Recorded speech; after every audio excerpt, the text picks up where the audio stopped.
Hai, perkenalkan nama saya Brigita Permeduha dengan NIM 200211105, Prodi S1 Kebidanan. Di sini saya akan menjelaskan anatomi pangguluan mita dan 7 mekanisme persalinan normal. Anatomi pangguluan mita terdiri dari 5 kerangka. Yang pertama ada sarkom, ilium, isium, pubis, dan terakhir coccygis.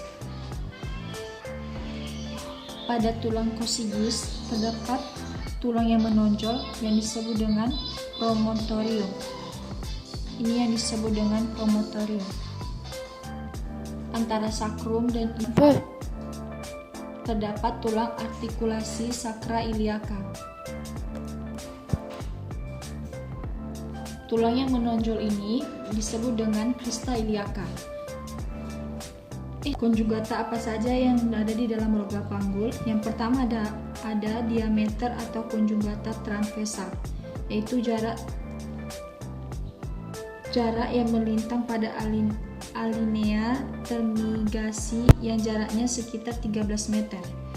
Konjugata transversal itu dari sini sampai ke sini.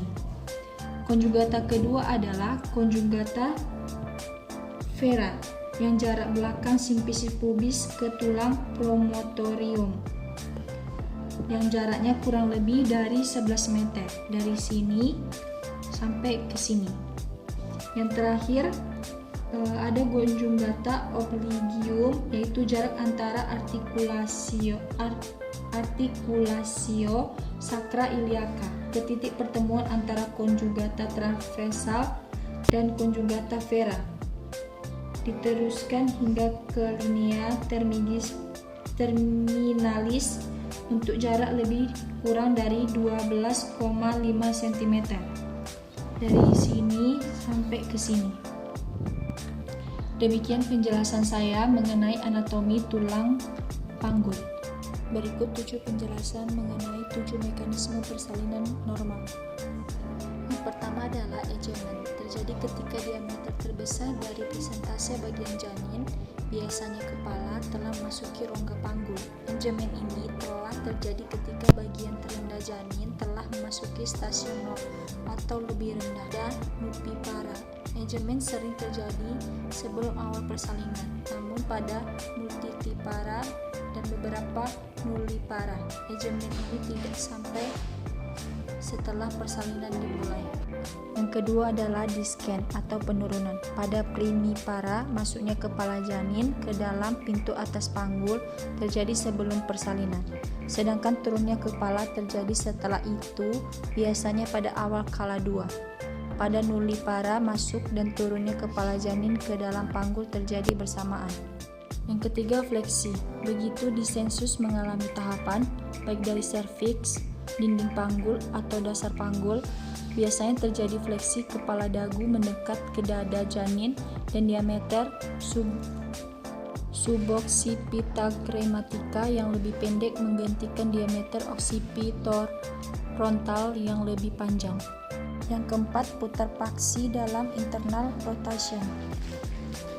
Pemutaran kepala sehingga occiput perlahan-lahan bergerak dari posisi asalnya ke anterior menuju simfisis pubis, atau yang lebih panjang ke posterior menuju lubang sarkum.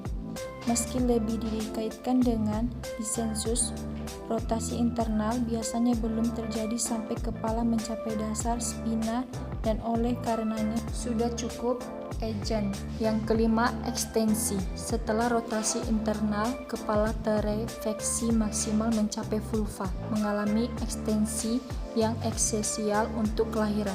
Dasar occiput berkontak langsung dengan margo inferior simfisis pubis. Pada saat kepala menekan lorong panggul, terdapat 2 kekuatan. Kekuatan pertama diberikan oleh uterus bekerja lebih ke posterior. Yang kedua ditimbulkan oleh dasar panggul yang risen dan simfisis bekerja lebih ke anterior. Keenam, putar paksi luar external rotation. Kepala yang sudah dilahirkan selanjutnya mengalami pemulihan. Jika Occiput pada mulanya mengarah ke kiri, bagian ini akan berotasi ke arah tuberositas iski kiri. Bila asalnya mengarah ke kanan, occiput akan berotasi ke kanan. Ketujuh, ekspusi. Dua rotasi eksternal ekspusi. Pertama adalah bahu depan akan tampak di bawah simfisis pubis. Kedua, perineum segera terenggang oleh bahu belakang. Setelah kedua bahu tersebut lahir, sisa badan bayi lainnya akan segera terdorong keluar.